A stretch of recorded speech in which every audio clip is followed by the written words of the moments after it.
যুক্তরাষ্ট্রের সঙ্গে শান্তি আলোচনার প্রস্তুতির মধ্যেই ইরানের রাজনৈতিক ও সামরিক নেতৃত্বের মধ্যে মতভেদের ইঙ্গিত ক্রমশ স্পষ্ট হচ্ছে।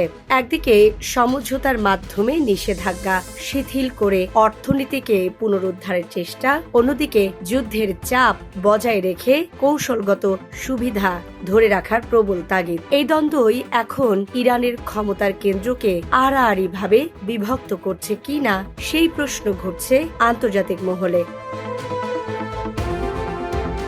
ইরানের প্রেসিডেন্ট মাসুদ পেজেশকিয়ানের নেতৃত্বাধীন রাজনৈতিক শিবির তুলনামূলকভাবে নরমপন্থী অবস্থানে। তাদের মূল লক্ষ্য যুক্তরাষ্ট্রের সঙ্গে দ্রুত একটি সমঝোতায় পৌঁছে দীর্ঘদিনের অর্থনৈতিক নিষেধাজ্ঞা থেকে মুক্তি পাওয়া।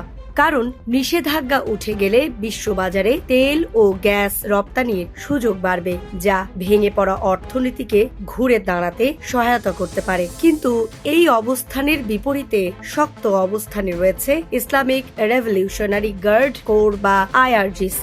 সর্বোচ্চ নেতা মোস্তফা খামেনেই এর ঘনিষ্ঠ এই শক্তিশালী সামরিক গোষ্ঠী মনে করে শান্তি চুক্তি মানে কৌশলগত আত্মসমর্পণ। বিশেষ করে তাদের আশঙ্কা যুক্তরাষ্ট্র ইরানের সমৃদ্ধ ইউরেনিয়াম মজুত নিয়ন্ত্রণে নিতে চাইবে এবং পারস্য উপসাগরের সবচেয়ে গুরুত্বপূর্ণ জলপথ হরমুজ প্রণালীর ওপর প্রস্তাব বিস্তার করবে। এই হরমুজ প্রণালী এখন উত্তেজনার কেন্দ্রবিন্দু। বিশ্বের এক বড় অংশের তেলবাহী জাহাজ এবং সংকীর্ণ পথ দিয়ে চলাচল করে। ফলে এটি বন্ধ বা নিয়ন্ত্রিত হলে বৈশ্বিক জ্বালানি বাজারে বড় ধরনের ধাক্কা লাগে। সাম্প্রতিক সময়ে IRGC এই পথ অবরুদ্ধ করার হুমকি ও পদক্ষেপ নিয়ে আন্তর্জাতিক উদ্বেগ বাড়িয়েছে। রাজনৈতিক নেতৃত্ব যেখানে কূটনৈতিক সমাধান খুঁজছে, সেখানে সামরিক শিবির চাইছে চাপের কৌশল বজায় রাখতে। তাদের যুক্তি, যুদ্ধের চাপ না থাকলে যুক্তরাষ্ট্র কোনো ছাড় দেবে না। একই সঙ্গে অতীত অভিজ্ঞতা থেকেও তারা সতর্ক। ওয়াশিংটনের সঙ্গে চুক্তি করেও বারবার প্রতারিত হওয়ার অভিযোগ তুলে তারা নতুন করে বিশ্বাস করতে নারাজ। এই দ্বন্দ্বের প্রভাব পড়ছে ক্ষমতার ভারসাম্যেও।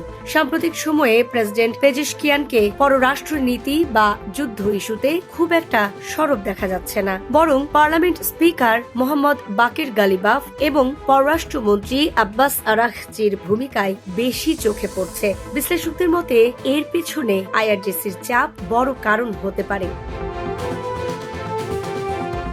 আরও একটি গুরুত্বপূর্ণ ঘটনা এই বিভাজনকে গভীর করেছে। সাবেক শীর্ষ নেতা আলী লারিজানির মৃত্যু। তিনি দীর্ঘদিন রাজনৈতিক ও সামরিক নেতৃত্বের মধ্যে সেতু বন্ধনের কাজ করতেন। তার অনুপস্থিতিতে দুই পক্ষের মধ্যে সমন্বয় অনেকটাই ভেঙে পড়েছে বলে মনে করা হচ্ছে। একদিকে যুক্তরাষ্ট্রের প্রেসিডেন্ট ডোনাল্ড ট্রাম্প পরিস্থিতিকে আরও জটিল করে তুলেছেন একাধিক বক্তব্যের মাধ্যমে। তিনি দাবি করেছেন ইরান নাকি হরমুজ খুলে দেওয়ার প্রতিশ্রুতি দিয়েছে এবং ভবিষ্যতে এই জলপথকে চাপের হাতিয়ার হিসেবে ব্যবহার করবে না, যদিও তেহরান এসব দাবি সরাসরি অস্বীকার করেছে। পরিস্থিতি আরো ঘোলাটে হয়েছে হরমুজে জাহাজে হামলার ঘটনায়। আন্তর্জাতিক বাণিজ্য নির্ভর দেশগুলোর কাছে এটি উদ্বেগের বড় কারণ হয়ে দাঁড়িয়েছে। কূটনৈতিক মহলে আশঙ্কা, এই ধরনের ঘটনা বাড়তে থাকলে ইরান আন্তর্জাতিকভাবে আরো বিচ্ছিন্ন হয়ে পড়তে পারে। বর্তমান সংকটে মধ্যস্থতাকারী হিসেবে সামনে এসেছে পাকিস্তান। ইসলামাবাদে দ্বিতীয় দফার শান্তি বৈঠকের উদ্যোগ নেওয়া হয়েছে, যেখানে যুক্তরাষ্ট্র ও ইরানকে একই টেবিলে বসানোর চেষ্টা চলছে। তবে প্রথম দফার আলোচনা ভেস্তে যাওয়ার পর দ্বিতীয় দফা কতটা সফল হবে তা নিয়ে সংশয় থেকেই যাচ্ছে।